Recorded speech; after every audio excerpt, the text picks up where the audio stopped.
Hello everyone, welcome back to my channel. I am Payal of second semester pursuing my computer science and engineering specialization in cyber security degree from Sri Venkateswara College of Engineering. And today's subject is waste management. And today's topic is hazardous waste management. So in this video, I will discuss about waste generation, storage and collection, transfer and transport, processing and disposal of hazardous waste. So first come to waste generation. Hazardous waste are generated in limited amount within a community and in various industries. It is generated in regular amount, which rendering the waste generation parameter meaningless. The only practical means to overcome these limitations is to conduct a detailed inventory and measurement studies at each potential source in a community. As a first step in developing a community inventory, potential sources of hazardous waste are to be identified. The total annual quantity of hazardous waste at any given source in a community must be established through data inventory completed during on-site visits. So this is the table of hazardous waste generation sources. So there are five categories of hazardous waste, that is radioactive substances, toxic chemicals, biological waste, flammable waste and explosive. The source of radioactive substance are biomedical research facilities, colleges and university laboratories, offices, hospitals, nuclear power plant, etc. The sources of toxic chemicals are agriculture chemical companies, battery shops, car washes, chemical shops, colleges and university laboratories, construction companies, electric utilities, hospitals and clinics, industrial cooling towers, newspaper and photographic solution, nuclear power plants, pest control agencies, photographic processing facilities, plating shops, and service stations. The source of biological wastes are biomedical research facility, drug companies, hospitals, medical clinic, etc. The sources of flammable wastes are dry cleaners, petroleum reclamation plants, petroleum refining and processing facilities, service stations, tanker truck cleaning station, etc. The main sources of explosive are construction companies, dry cleaners, ammunition production facilities, etc. In addition to the source listed, the spillage of containerized hazardous waste must also be considered an important source. The quantities of hazardous waste that are involved in spillage are usually not known. The effect of spillage are often spectacular and visible to the community. Because of the occurrence of spillage can be predicted, the potential threat to human and environment is greater than the routinely generated hazardous waste. Now come to storage and collection. So on-site storage practices are a function of the types and amounts of hazardous waste generated and the period over which generation occurs. When large quantities are generated, special facilities are used that have if sufficient capacity to hold wastage accumulated over a period of several days. Containers and facilities used in hazardous waste storage and handling are selected on the basis of waste characteristics. For example, corrosive acids or caustic solutions are stored in fiberglass or glass-lined containers to prevent deterioration of metals in the container. So this is the table of equipment for collection of hazardous waste. So radioactive substances.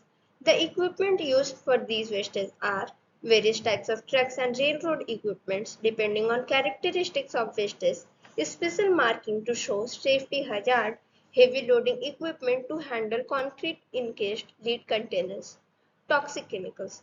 The equipments used for this are flatbed truck for waste stored in drums, tractor trailer tank truck combination for large volume of wastes, railroad tank cars, special interior lining such as glass, fiberglass or rubber, biological wastes. The equipment used for these wastes are standard packers collection truck with some special precautions to prevent contact between wastes and the collector, flatbed trucks for waste stored in drums. Flammable waste. The equipment used for these wastes are same as those for toxic chemicals with special coloring and safety warning printed on vehicles. Explosive. The equipments used for explosive are also same as those for toxic chemicals with some restriction on transport routes, especially through residential areas. The stored containers are transported unopened to the treatment and disposal facility to avoid accidents and the possible loss of life. Two collectors should be assigned when hazardous wastes are to be collected.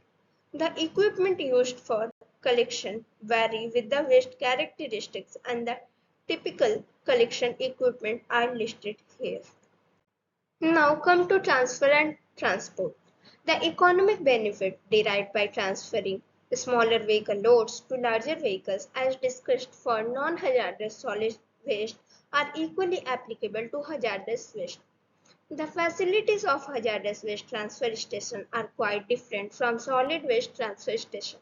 Typically, hazardous waste are not compacted, that is mechanical volume reduction, or delivered by numerous community residents.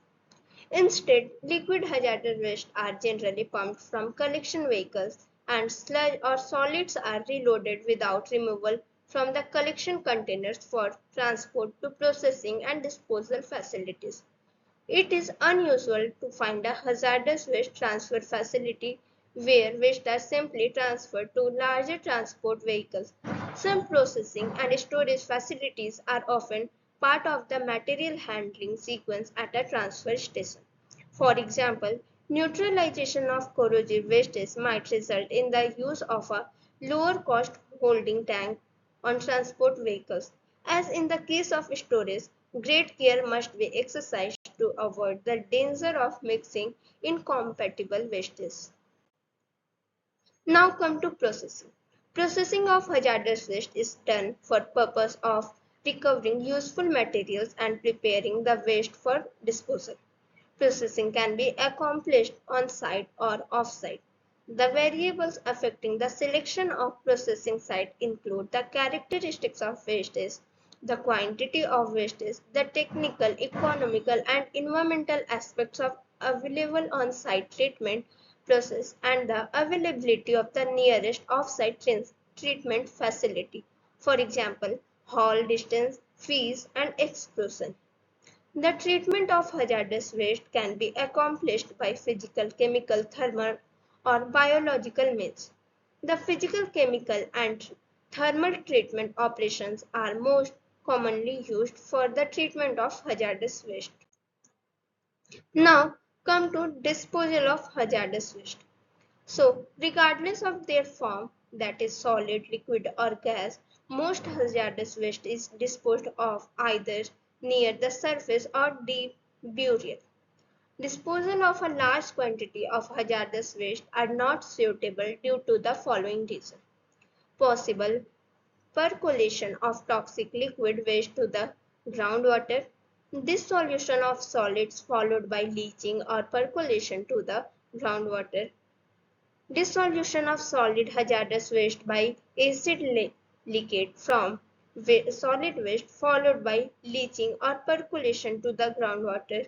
Potential for undesirable reactions in the landfill that may lead to the development of explosive or toxic gases. Volatilization of hazardous waste leading to the release of toxic or explosive vapor to the atmosphere and corrosion of containers with hazardous wastes. So this was all about hazardous waste management. Thank you.